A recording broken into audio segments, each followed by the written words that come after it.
je déduis qu'il y avait des Ziguéi dans chaque commune d'Abidjan. Mais est-ce que pour entrer, il y avait un rituel ou bien il fallait faire des trucs pour dire, bon, toi, tu es Ziguéi? Comment on faisait pour savoir que lui, il était Ziguéi? Bon, il n'y avait pas de rituel. Il n'y avait pas de rituel. Le Ziguéi, c'est un peu un tâcheron. Hein.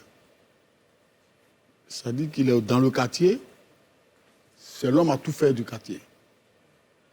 Quand une fille du quartier est violentée, elle s'adresse au Ziguéi, qui lui donne ses bons offices. Vous comprenez un peu ce que je veux dire. Le Ziguéi, un peu, il est à la disposition du quartier. C'est le Robin des Bois. Voilà, sinon c'est le volontaire de la sécurité. Voilà pourquoi au temps d'Oufoué, quand il nous a appelés auprès de lui, il nous a dit les VS, c'est-à-dire les volontaires de la sécurité.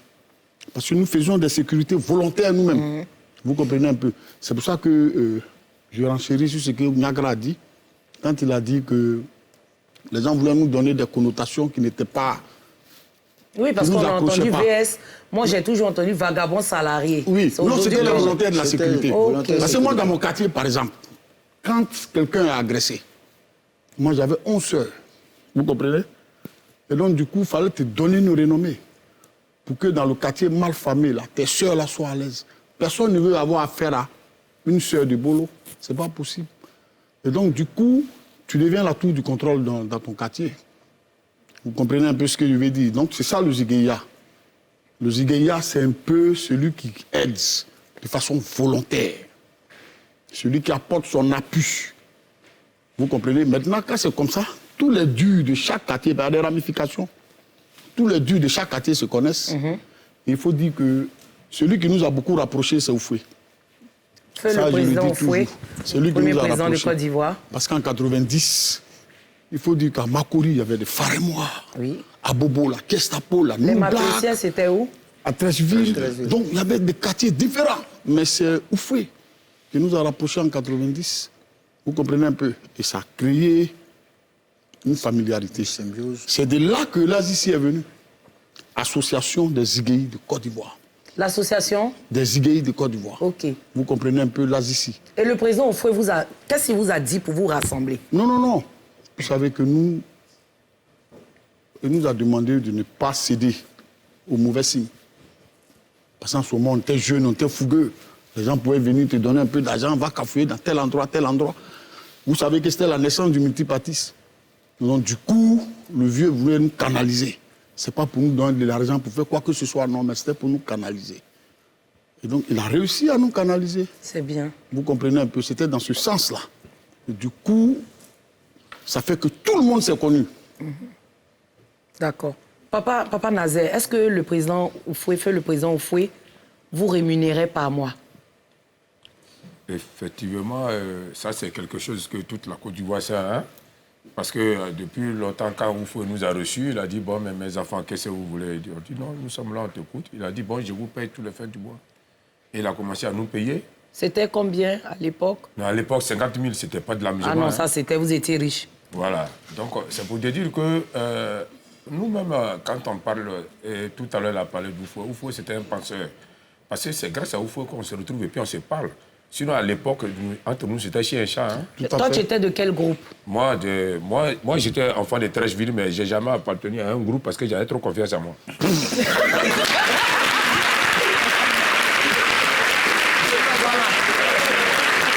maintenant qui couraient derrière toi. Non, moi, j'étais toujours seul. Voilà, tu es solitaire. Même quand la mafia, Makori est venue me voir pour que je rentre dans la mafia, je leur ai dit que non. Moi, j'étais toujours seul. Mais à cette époque, ce n'était pas facile. Hein. Mais chien et chat, ça veut dire détester ou même... Non, c'est-à-dire, voilà, le problème qui se passe. Moi, j'attends qu'à Bobo, comme ça, c'est Bolo qui est le champion de là-bas. Donc, moi, je suis à Trècheville. Donc, qu'est-ce que moi j'ai fait? Moi, il doit chercher à affronter Bolo pour avoir encore plus de noms. Ah, pour avoir le nom. Voilà. Donc, à l'époque, c'était comme ça. Mais tu as Dabaki dans le moment. Hein? Tu as déjà Dabaki. Non, j'en viens, je t'explique. C'est-à-dire que moi, j'ai rien dans mon quartier. Moi, je suis déjà le chef de mon quartier. Il y a déjà mis les gens. Mais il y avait les Mapléciens, mais toi, tu étais plus fort que les Mapléciens. Les Mapléciens, ça, c'est des enfants. Quand moi, je me battais, ils n'étaient pas encore nés. C'était les Bobero.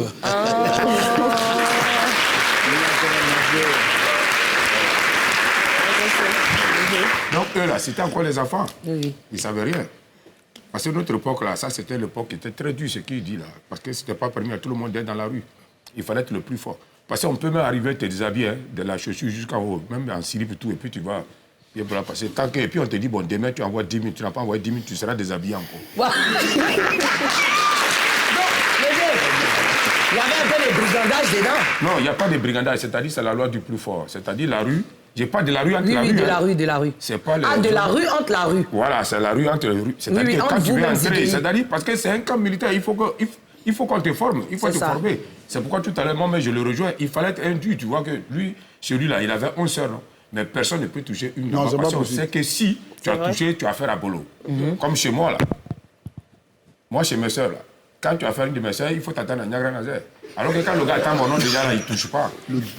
Parce que moi, j'ai venu te frapper. Donc, ça veut dire qu'il y a des dames, aujourd'hui, qui sont des dames, Ouais. mais des jeunes filles à l'époque, qui pouvaient mentir pour dire « Je suis la sœur de Niagara. » Mais si, elles ont fait. Moi, mais quand moi, j'étais à Bobo, il y a des filles qui ont pris mon nom. Elles commencent partout qu'elles vont. Elles prennent mon nom et puis elles passent sans problème. Après, elles viennent me dire ça. Je dis, bon, ça, c'est pas grave. Mais c'était comme ça. C'est-à-dire que, en principe, regarde, quand le Jani va à Treichville, quand c'était créé, quand les filles veulent sortir de Cocody ou bien de Koumassi, il y a des gens qui me connaissaient qui disent, bon, allez-y, vous demandez après Nazaire Niagara. Moi, je me rappelle d'une fille qui a quitté à Koumassi un soir. Bon, quand on a parlé de moi, tu sais que quand on parle de moi là, tu penses que c'est quelqu'un qui est balèze ou bien gaillard. Donc la fille arrive à Treichville, à Barbès, on appelle l'époque ça Barbès. La fille arrive, elle demande après moi, on dit il faut attendre dans 5 minutes. Quand le coin sera calme, c'est que c'est lui qui arrive. La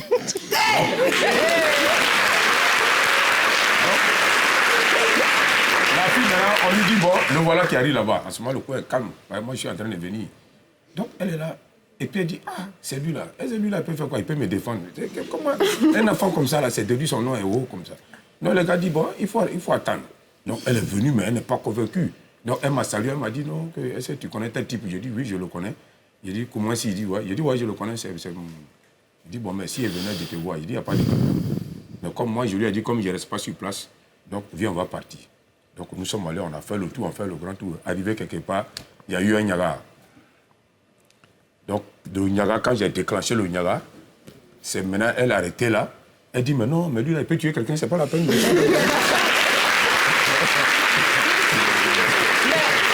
demandé, le vieux Gualo, avant Fashion Police, est-ce que ça vous a rapporté les goûts? Non, mais c'était une forme de starmania aussi. C'est-à-dire que quand on prend l'exemple d'un grand frère qui a beaucoup régné comme Pololo, il n'y avait pas de télévision, il n'y avait pas de télévision, il n'y avait pas d'internet, il n'y avait rien. Mais quand il va dans un quartier, il y a un attroupement. Il avait un charisme au pair. Sogui aussi, il était joli, hein. C'était un beau gosse. Hein. Il avait un charisme au pair. Donc sans télé, sans rien, on parle de lui dans les villages. Ça signifie que bon, c'était une forme de starmania, de vedette-mania. Parce que nous, on a trouvé des grands frères comme les Olivier Pandé, les Bolo, tout, qu'on a aimé. Et ça nous a attirés vers la chose. Tu comprends? Chacun avait son idole. Donc les gens voulaient être, pas seulement les femmes, mais même les hommes voulaient être amis à vous. Hein, Papa Pandé? Oui. Moi, précisément, dans mon quartier, à Yop, le quartier où j'habitais, j'étais le roi incontesté. Incontestable. On me réveille à 3 h du matin pour me dire il y a tel voleur dans tel coup. Mais Pandé, d'où est parti Pandé? C'est parce que quand tu lances ton pied, on ne peut pas. Effectivement, c'était ma spécialité. Donc, voilà. Si tu prends le coup, tu ne fais pas une seconde d'arrêter.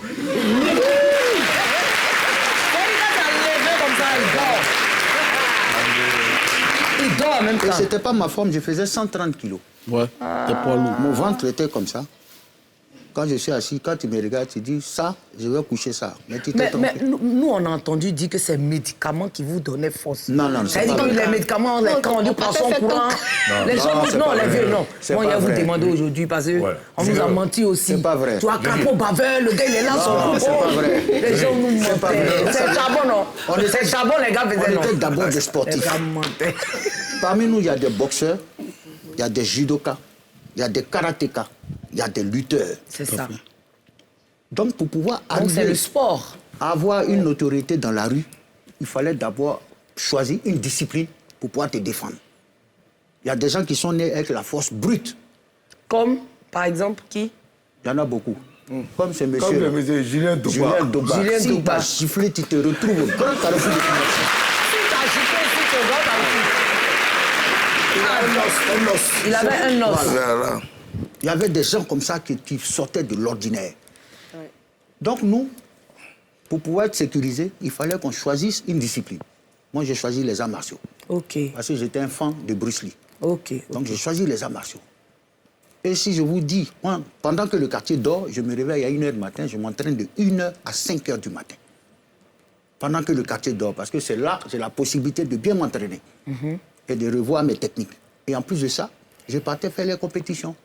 Quand je finis en compète, je viens encore essayer les mêmes techniques dans la rue. Sur les gens. Voilà, pour voir si ça marche.